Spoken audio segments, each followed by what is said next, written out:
मैं हूँ आपका मेज़बान गज़नफ़र अली, आपकी खिदमत में हाजिर हूँ। आप देख रहे हैं सिटी 22 न्यूज़।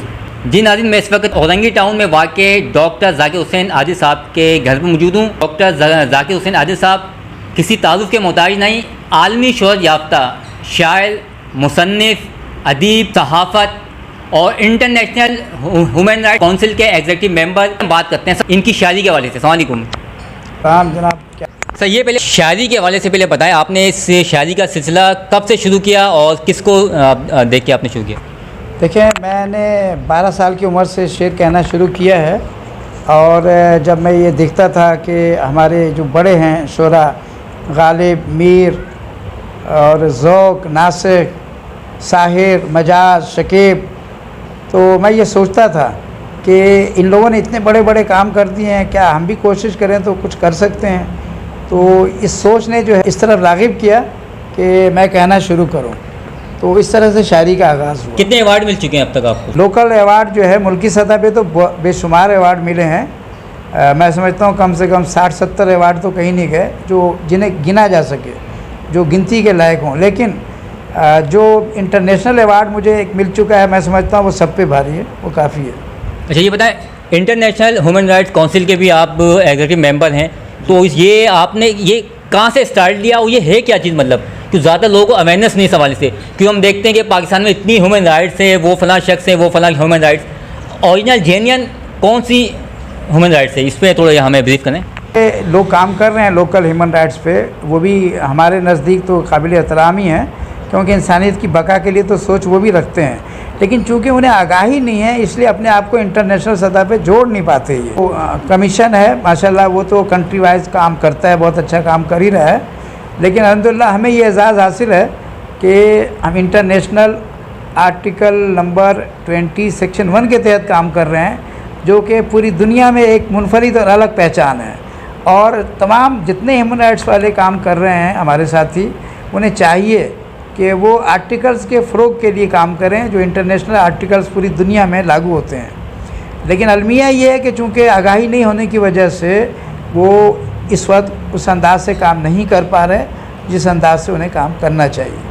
आप उस्तादों के उस्ताद हैं माशाल्लाह। मुत्तहिदा कौमी मूवमेंट के अल्ताफ़ हुसैन साहब हो गए, और पाकिस्तान पीपल्स पार्टी के जो अभी जो सदर मुमलिकत आसिफ अली ज़रदारी साहब हैं, उनके जो उस्ताद हैं, उनके आप उस्ताद हैं, यानी वो आपके शागिर्द हैं।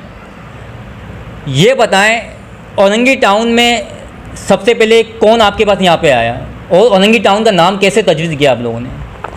देखिए, औरंगी टाउन में यहाँ जो सबसे बड़े नाम शुरू में गिने जाते थे, उनमें आफाक खान शाहिद के वालिद साहब थे, नैयर नैन पारवी साहब, और आफाक खान शाहिद, हसीब हाशमी, अब्दुल राज़िक ख़ान, SS उमर आलम, केश खान और दीगर इस तरह के बड़े नाम थे, जिन्होंने सियासी तौर पे भी औरंगी टाउन को मजबूत किया और समाजी तौर पे भी काम करते रहे।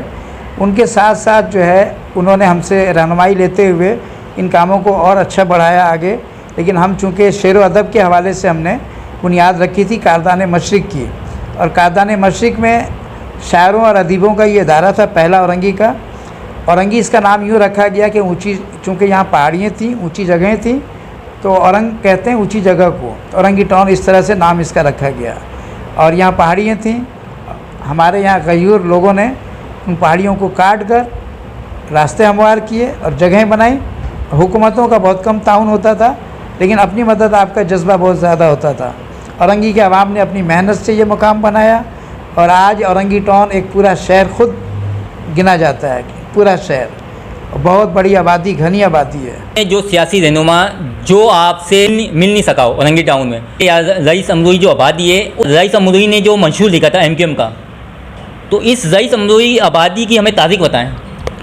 देखें, ये 2 तारीखें बन जाती हैं। एक ये तो बहुत पहले की बात है जब औरंगी आबाद हुआ, क्योंकि जो लोग बांग्लादेश से यहाँ आए पाकिस्तान, तो भुट्टो साहब ने आबादकारी कमेटी का चेयरमैन बनाया था रईस अमरूई साहब को, और उन्होंने पाकिस्तान भर में जितनी बिहारी कॉलोनियाँ थीं उसकी सरपरस्ती की और कॉलोनियाँ बनी। इसी तरह औरंगी टाउन में भी उन्होंने औरंगी रईस अमरूई कॉलोनी के नाम से आबादकारी शुरू की थी।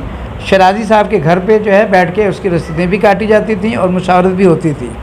इस तरह पूरा औरंगी टाउन, ख़ासतौर पे रईस अमरोवी कॉलोनी 1 से 2 रुपये की सिर्फ पर्ची पे सिर्फ आबाद हुआ। ये हिस्ट्री है। दूसरी ये कि मुमताज़ भुट्टो जब वज़ीर आला थे तो उन्होंने उर्दू के से मुतल्लिक या उर्दू बोलने वालों से मुतल्लिक कुछ ज़हर अफ़शानी की थी, जिसके जवाब में चूँकि ख़ता छपता था डेली रईस अमरोवी साहब का जंग में, तो एक ख़ता उनका छपा था जिसका एक शेर बहुत ही शेर था। और उस दिन तो खैर जंग अखबार मिलता ही नहीं था, इतनी ज़्यादा तादाद में लोगों ने पढ़ा, उसको महसूस किया, समझा और वेलकम कहा। वो शेर ये था कि उर्दू का जनाजा है ज़रा धूम से निकले। ये मिसरा था, उर्दू का जनाजा है ज़रा धूम से निकले, कुछ आओ बाज़ार से ये घूम के निकले, उर्दू का जनाजा है ज़रा धूम से निकले। ज़बरदस्त। तो ये शेर था और ये हिस्ट्री है, तारीख़ है सर। ये बताएं औरंगी का मारूफ हॉस्पिटल कतर, इसकी हमें थोड़ी हिस्ट्री बताएं, क्योंकि नाम कतर है, क्योंकि जिस तरह कतर जो मुल्क का नाम है, इस बारे में अवेयरनेस नहीं है, आगाही नहीं है, तो हमें इसकी तारीख बताएं। आप तो पुराने हैं। देखें, एक ज़माने में हुकूमत कतर जो है उसके इश्तराक से ये हॉस्पिटल क़ायम हुआ था और बहुत आसानियाँ लोगों को मिली, बहुत मराहतें मिली लोगों को, बहुत सहूलतें मिली लोगों को, और लोग पूरे औरंगी के लोग जो है वहाँ काफ़ी तादाद में जाते रहे और फ़ायदे भी उठाते रहे। उसके बाद कुछ इस तरह के नशेबो फराज है कि उसमें कुछ बदनुमानियाँ भी शुरू हुई, कुछ लोगों ने कोताहियाँ भी शुरू कर दी, तो इस तरह लोग परेशानी का शिकार रहे और फिर इस तरह वो कतर का जो ताउन जिस हद तक था वो भी नहीं रहा। तो अब हुकूमत सिंध जो है उसकी कोशिश तो होती है अपने तौर पे कि यहाँ कोई बेहतरी पैदा हो सके, लेकिन अब तक जो है वो एतदाल में उसको नहीं ला सके और वो बेहतरी नज़र नहीं आ रही कि जो कतर हॉस्पिटल में होनी चाहिए। तो इसकी बेहतरी के लिए आप क्या समझते हैं, कोई सोल्यूशन है? देखें, इसकी बेहतरी में तो दो चीज़ें हैं। एक तो ये कि अवामी सतह पे कोई अगर ऐसी कमेटी बन जाए जो समाजी लोग हैं और उसको फिर वो तजावीज़ जो है लेकर आगे जाएं और हुकूमतों में कोई ऐसा सिस्टम बनवा करके और इसको बेहतर कर लें, तो एक तो तरीक़ेकार ये हो सकता है। दूसरा, ये मुंतखब नुमाइंदे जो हमारे यहाँ हैं, खुसूसन MPA जो होते हैं मुतल्लिका, इन्हें चाहिए कि ये अपने तौर पे मुशावरत करके और हुकूमती सतह पे और अवामी सतह पे, इंतज़ामी सतह पे मुशावरत करके इसको बेहतर कर सकते हैं अगर चाहें। सर, आखिरी सवाल है, मौजूदा टाउन चेयरमैन पाकिस्तान पीपल्स पार्टी जमील डेहरी साहब, आपसे मुलाकात भी हो चुकी है, उस हवाले से थोड़ा उनके हवाले से भी आप बता दें कुछ। देखिए, जमील डेहरी साहब जो है वो जानशीन कह सकते हैं उनको सलाम भाई के। सलाम भाई मेरे बड़े अच्छे दोस्त भी थे और मेरे कदर शनासों में से थे, बड़ी रिस्पेक्ट करते थे मेरी और बहुत कुछ सीखा भी मुझसे उन्होंने। उनके ये डायरी चूँकि पकड़ के चला करते थे तो डायरी इनका नाम ही पड़ा इस तरह से।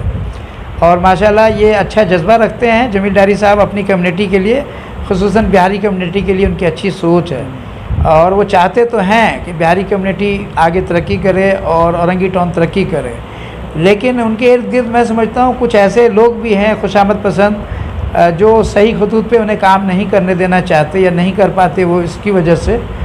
लेकिन मैं समझता हूँ कि अगर वो हक़ व बातिल को समझने की कोशिश करेंगे, दुरुस्त और गलत को समझने की कोशिश करेंगे, अच्छे लोगों को, मुखलिस लोगों को समझने की कोशिश करेंगे, तो बहुत ज़्यादा तरक्की कर सकते हैं। अभी तो मैं समझता हूँ कि ये बहुत मसलहत का शिकार हैं और मसलहत की वजह से कभी ऊपर चले जाते हैं, कभी नीचे आ जाते हैं, कोई सही मकाम हासिल नहीं हो पाए इन्हें जो होना चाहिए था। उन्हें चाहिए कि मुकाम हासिल करने के लिए कुछ हक़ाइक़ जो हैं उन्हें सामने रखें और उसमें बेहतरी लाने की कोशिश करें। जी नाज़रीन, ये थे डॉक्टर ज़ाकिर हुसैन आदिल साहब, जो कि किसी तारुफ के मोहताज नहीं थे और क्योंकि अपनी कीमती राय से C22 न्यूज़ से इज़हार ख्याल करते थे। ये पाकिस्तान का असासा है, पाकिस्तान नहीं दुनिया भर के जो जितने भी मालिक है उनके लिए एक रोल मॉडल है और पाकिस्तान के लिए बहुत एजाज़ है कि ऐसे शख्स जो हीरे मोती लाल, जिनको ढूंढने से भी ये मिलते नहीं हैं, तो मेरी गवर्नमेंट ऑफ पाकिस्तान से रिक्वेस्ट है कि ऐसे शख्स को, ऐसे फ़र्द को जो पाकिस्तान का असासा है, इनको इनकी ज़िंदगी में ही अवार्ड नवाजा जाए ताकि पूरी दुनिया के लिए रोल मॉडल साबित हो। इसी के साथ गज़नफ़र अली को इजाज़त दीजिए। अल्लाह हाफ़िज़।